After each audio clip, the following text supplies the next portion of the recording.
অসংখ্য প্রাসাদের মতো বাড়ি তৈরি করা,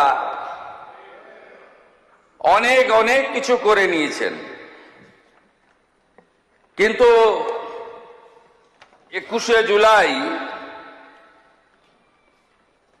কি হয়েছিল, কেন হয়েছিল, কারা করেছিল,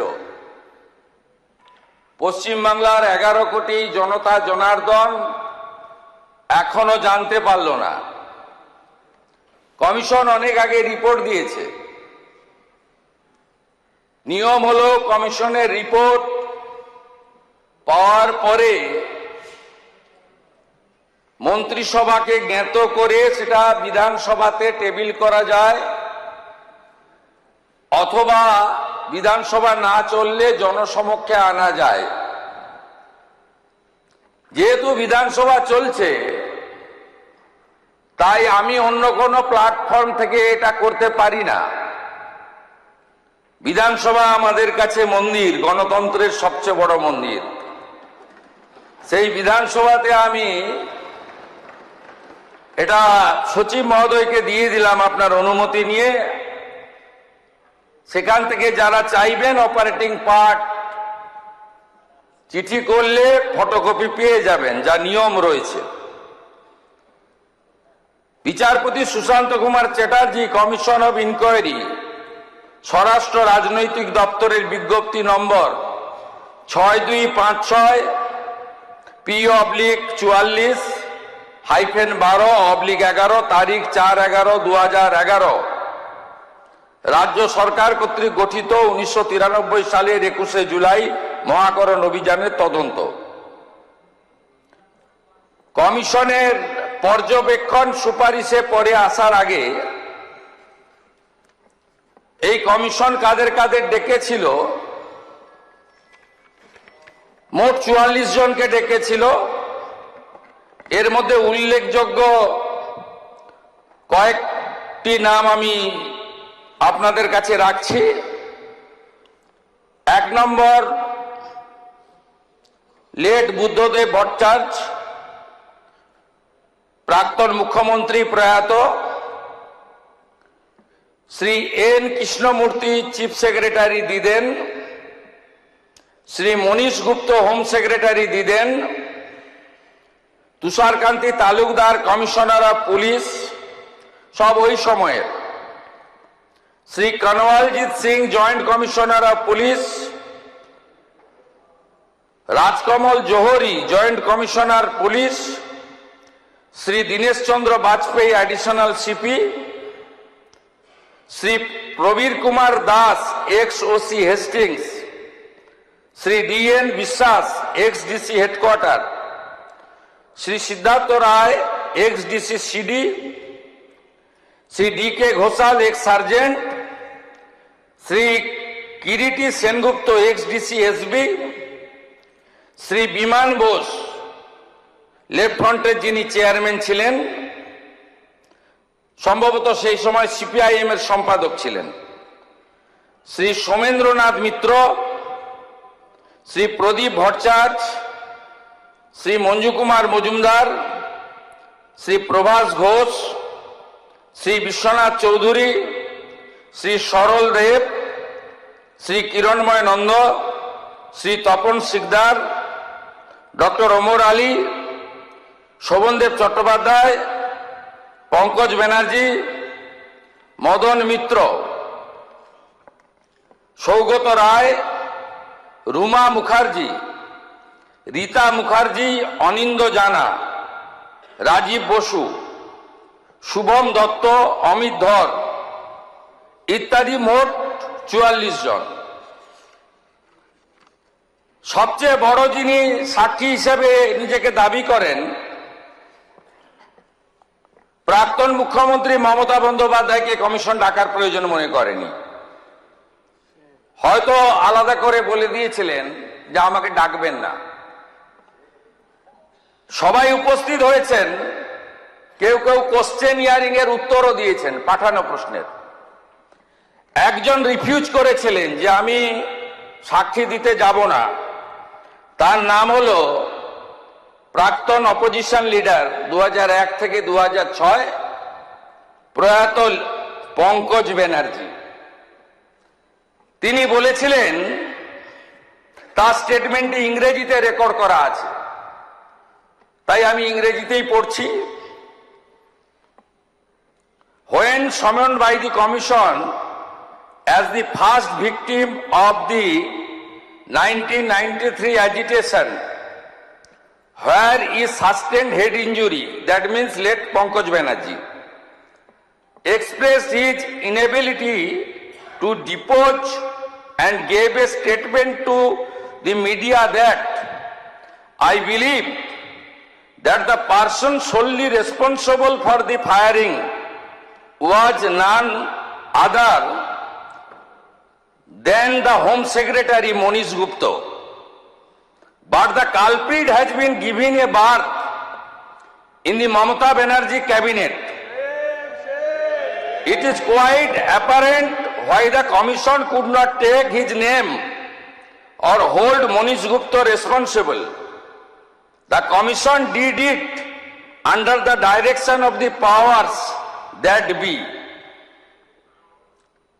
এই স্টেটমেন্টটা উনি দিয়েছিলেন টাইমস অফ ইন্ডিয়া 1/1/2015, কমিশনকেও জানিয়েছেন ইন্টারনালি আর পাবলিকলিও বলেছেন। আর বাকিরা গেছেন এই কমিশনের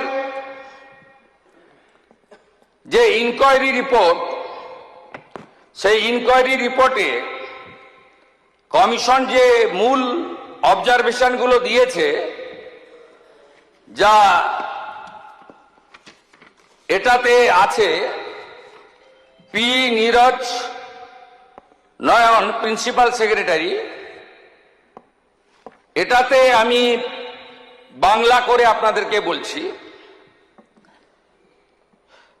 এক, আইন অনুযায়ী প্রয়োজনীয় যথাযথ নির্বাহী তদন্ত এক্সিকিউটিভ ইনকোয়ারি হয়েছিল বলে কমিশন মনে করে না। সম্পূর্ণ নির্বাহী তদন্ত প্রক্রিয়াটি ন্যায্য, যথাযথ, সরল বিশ্বাসে সম্পন্ন হয়েছে বলে প্রতীয়মান হয় না। নির্বাহী তদন্তের রিপোর্ট এবং সংশ্লিষ্ট অন্যান্য রিপোর্টের অনুপস্থিতি বিচার বিভাগীয় পর্যালোচনার আওতার বাইরে চলে গেছে। ফলে পুলিশি গুলি চালনার যথার্থতা প্রমাণিত হয় না। তৎকালীন পুলিশ কমিশনার তুষারকান্তি তালুকদারের রিপোর্ট আধিকারিকদের বিবৃতির সঙ্গে যথেষ্ট অসামঞ্জস্যপূর্ণ। তৎকালীন পুলিশ কমিশনার প্রকাশ্যে অস্বীকার করেছেন, বিতর্কিত করেছেন এবং কার নির্দেশে পুলিশ গুলি চালানো হয়েছিল সেই প্রকৃত তথ্য প্রকাশ করতে অস্বীকার করেছেন। মহাকরণ থেকে সমস্ত প্রাসঙ্গিক নথিপত্র কেন পাওয়া যাচ্ছে না তা গ্রহণযোগ্য বলে মনে করা হয়নি। তখনকার মুখ্যমন্ত্রী কে ছিলেন, যিনি কালকে কালীঘাট তৃণমূলের কর্মসূচিতে হয়তো যাবেন। তিনি তথ্য সরবরাহ করেননি, তিনি একটাও নথি দেননি, কারণ ওনার পাওয়ার মিনিস্টার ফেঁসে যাওয়ার প্রভূত সম্ভাবনা ছিল। 5, সমস্ত জনসাধারণ, মাননীয় নেতৃবৃন্দ, সাংবাদিক ও পুলিশ আধিকারিকদের বিস্তারিত সাক্ষ্য প্রমাণ থেকে সেই সাক্ষ্যের প্রমাণ মূল্য বিচার করে কমিশন বিচক্ষণতার সঙ্গে দেখতে পেয়েছে যে রাইটার্স বিল্ডিং থেকে বহু দূরে অবস্থানরত জনতাকে নিয়ন্ত্রণ করার জন্য গুলি চালানোর প্রয়োজন ছিল না। 6, রাইটার্স বিল্ডিং আক্রমণের আশঙ্কা কাল্পনিক ছিল। যেসব স্থানে গোলযোগ হয়েছিল, যেখানে গুলি চালানো হয়েছিল, তাই রাইটার্স বিল্ডিং থেকে অনেক দূরে। কমিশন সিদ্ধান্তমূলক দেখতে পেয়েছে যে মেয়র Red Road, Dorina crossing, metro সিনেমার সামনে এসপ্লানেড রোতে যে গুলি চালানো হয়েছিল তার সবকটি ছিল অপ্রয়োজনীয়, উস্কানিবিহীন এবং অযৌক্তিক। এগুলো কমিশন পরপর অবজারভেশন দিয়ে গেছে। এবারে রেকমেন্ডেশন পার্টটা আমি আপনাদেরকে বলছি, বাকি সমূহ তথ্য এখানে আছে আপনার রিপোর্টে। কমিশনের সুপারিশ, রাইটার্স বিল্ডিং এ কিভাবে প্রয়োজনীয় গুরুত্বপূর্ণ নথিপত্র সংরক্ষণ করতে পারছে না সে বিষয়ে কার্যকর ব্যবস্থা গ্রহণ করা রাজ্য সরকারের দায়িত্ব। রাজ্য সরকার সে দায়িত্ব পালন করেনি, তখন সিপিএম ছিল না, তখন তৃণমূল কংগ্রেসেরই সরকার ছিল। রাইটার্স বিল্ডিং এ প্রয়োজনীয় নথিপত্র সংরক্ষণ না করার দায়িত্ব চিহ্নিত করার জন্য যথাযথ প্রকৃত সরল বিশ্বাসে আইনসঙ্গত পদক্ষেপ শুরু করা উচিত। 2026 সালের নির্বাচনের আগে পর্যন্ত এ বিষয়ে কালকে যারা ভাষণ দেবেন তাদের ভূমিকা নেতিবাচক ছিল, উদাসীন ছিল।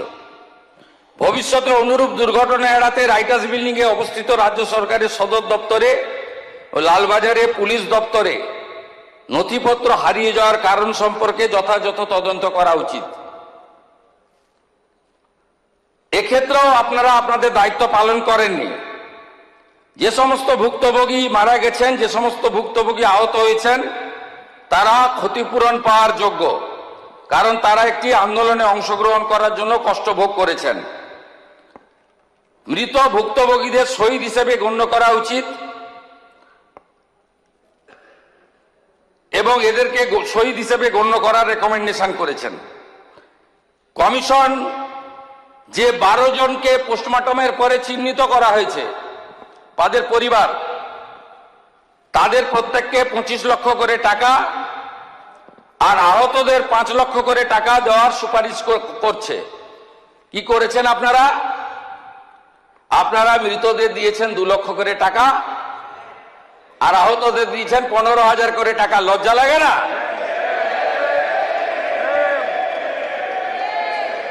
আপনারা নিহতদের দিয়েছেন 2 লক্ষ করে টাকা আর আহতদের দিয়েছেন 15,000 করে টাকা, আর কমিশন বলেছে নিহতদের দিতে 25 লাখ করে টাকা, আহতদের 5 লক্ষ করে টাকা। এরপরেও আপনারা এইসব করেন।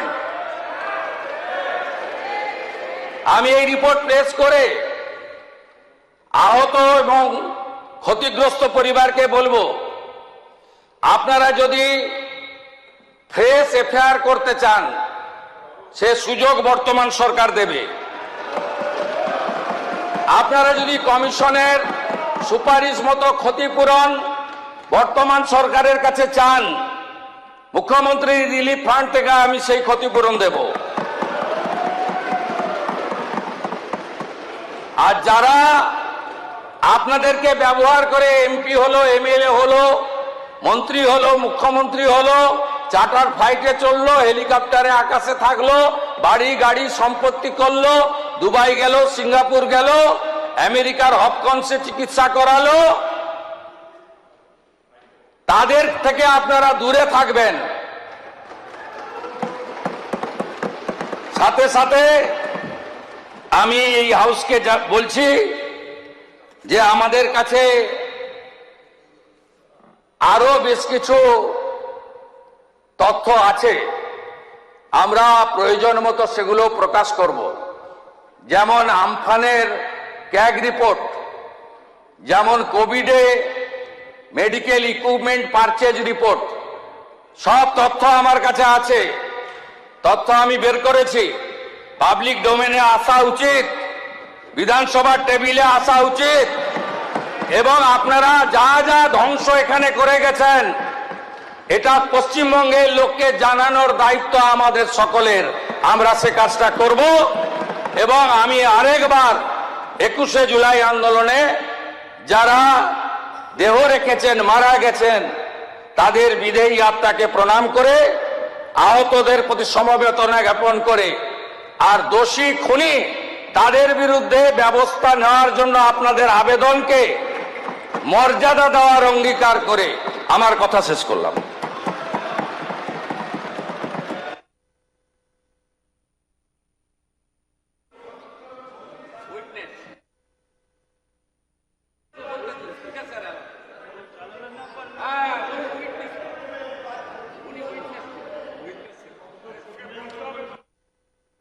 আপনি বলুন, আপনার নাম তো উইটনেসে আছে।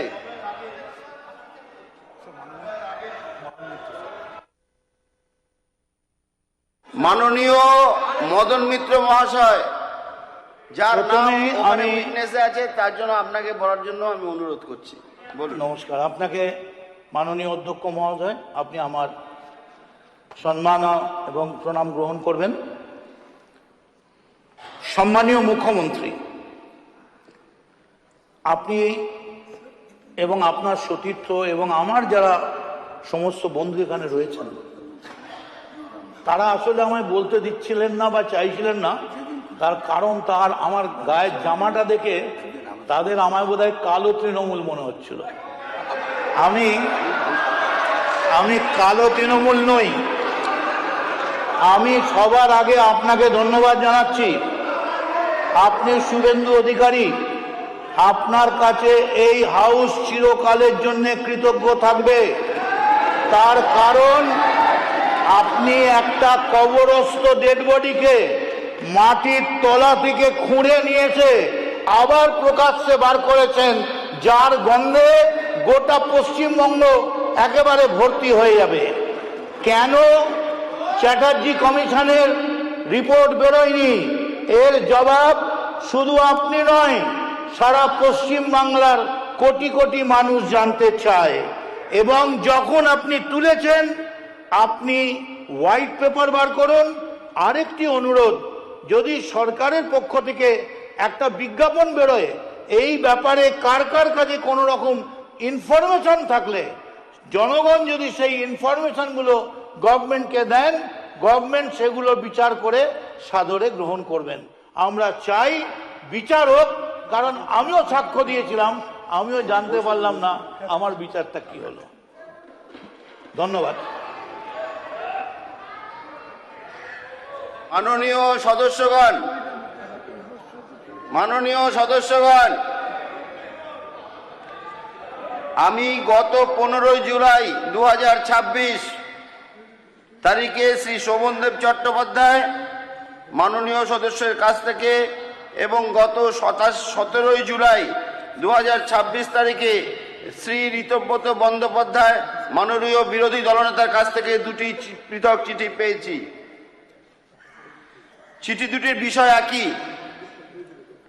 চিঠি দুটিতে শ্রী চট্টোপাধ্যায় এবং শ্রী বন্দ্যোপাধ্যায় আগামীকাল অর্থাৎ 21 জুলাই তারিখে সবার কাজ মুলতবি রাখার আবেদন জানিয়েছে। মাননীয় সদস্যগণ, আপনাদের অবগতির জন্য জানাই, গত 29 জুন 2026 তারিখে বিধানসভার কার্য উপদেষ্টা কমিটির বৈঠক অনুষ্ঠিত হয়। সেখানে বিরোধী দলের সদস্যরা উপস্থিত ছিলেন। কোনো বিরোধী দলের সদস্য ওই বৈঠকে এই বিষয়টি উত্থাপন করেননি। কার্য উপদেষ্টা কমিটির চতুর্থ প্রতিবেদন গত 29 জুন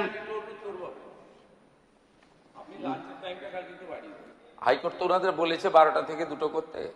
আপনি কালকে 12টার সময় লাঞ্চ দিয়ে দেন, 2টোর পরে করুন, এটা আমি অনুরোধ করি।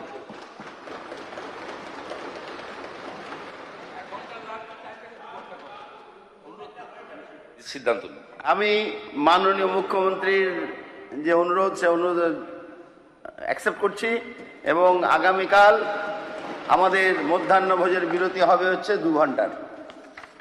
এটা দরকার নেই। ঠিক আছে, ঠিক আছে।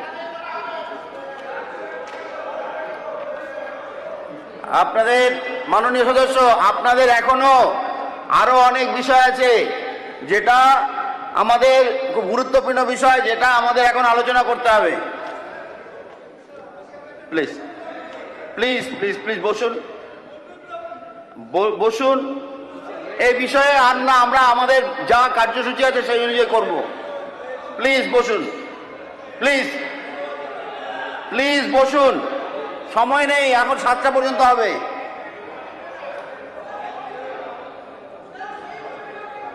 এরপরে নতুন কিছু চাচ্ছেন, এরপরে 8টা 9টা পর্যন্ত বিধানসভা বসবে। আচ্ছা, মাননীয় সদস্যগণ, এখন সবার কার্যসূচি পরিবহন বিভাগের ব্যয় বরাদ্দর দাবি নম্বর 53 উপরে আলোচনা। এই দাবির উপর আলোচনার সময় নির্দিষ্ট হয়েছে 1 ঘন্টা। মাননীয় সদস্যবৃন্দ, এই দাবির ওপর ব্যয় বরাদ্দ হ্রাসের একটি প্রস্তাব আছে। প্রস্তাবটি দিয়েছেন মাননীয় সদস্য শ্রী মোহাম্মদ নওশাদ সিদ্দিকী। হ্রাসের প্রস্তাবটি গ্রাহ্য হওয়াতে উত্থাপিত বলে মনে করা হলো। বক্তাদের যেটা এবার এ বিষয়ে বক্তব্য রাখবেন মাননীয় সদস্য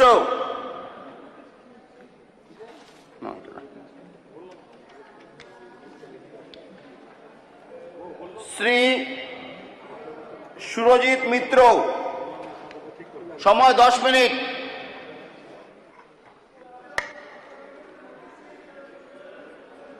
আর এগোনো যাবে না, আমাদের মোটামুটি শেষ।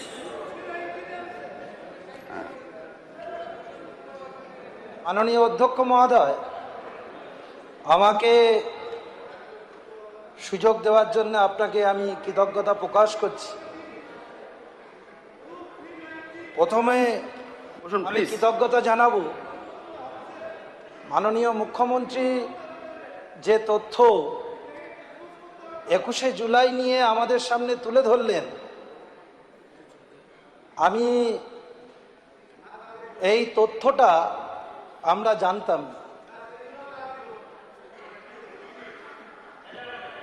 এরকম ভাবে বললে কি করব, বলতে দাও। যেহেতু উনি জানতেন, সেই জন্যে হয়তো মদনদা বলেছেন। সত্যি এটা আমাদের কাছে এটা ভালো লাগছে না যে এরকম ধরনের ঘটনাও শহীদদের পরিবারের সঙ্গে ঘটতে পারে। যাই হোক, আপনার কাছ থেকে শুনে আমরা সমৃদ্ধ হলাম। আমি পরিবহন নিয়ে বলতে চাই,